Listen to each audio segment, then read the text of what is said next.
Merci de nous retrouver sur Info Live TV. Voici les titres de ce mardi 22 juillet. Gilad Shalit, détenu en captivité depuis 2 ans par le Hamas, aurait dû terminer aujourd'hui son service militaire. Les compagnons de sa troupe sortent ce mardi de la base de Tel HaShomer après avoir servi 3 ans dans l'armée israélienne. Ils pourront à présent faire ce qui leur était interdit de faire jusqu'alors, militer pour le retour de Shalit. Ils ont déjà annoncé leur présence à la manifestation qui aura lieu ce soir à Jérusalem pour sa libération.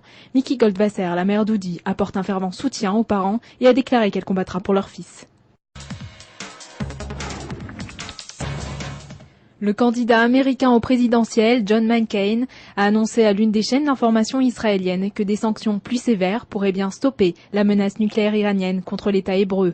Dans une interview qui a été diffusée ce lundi, le candidat républicain affirme que les États-Unis ne permettraient pas à l'Iran de détruire Israël. Cette allocution télévisée a été retransmise juste avant que son adversaire démocrate, Barack Obama, arrive en Israël.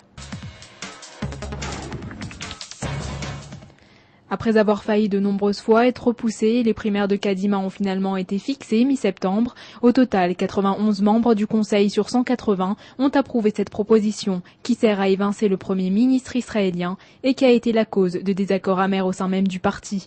C'est à présent une lutte ouverte entre la ministre des Affaires étrangères Tzipi Livni et Ehud Olmert qui avait ces derniers temps violemment critiqué la dame politique. Ce vote a eu lieu alors même que la Cour de Jérusalem traite l'affaire de corruption dans laquelle Olmert est impliqué.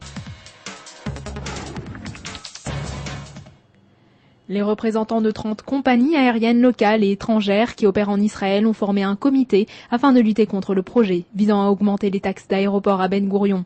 3 semaines après l'annonce de cette augmentation qui obligerait chaque passager arrivant en Terre Sainte à payer $21 au lieu de 13, une réunion d'urgence s'est tenue à Tel Aviv. Cette augmentation devrait être de rigueur aussitôt qu'elle sera approuvée par le comité économique de la Knesset.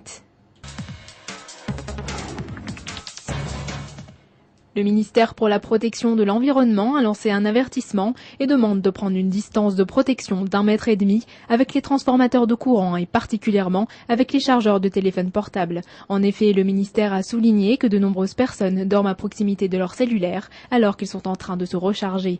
Une si petite distance entre le corps et des ondes électriques sont nocives pour la santé et pourraient augmenter les chances de contracter un cancer.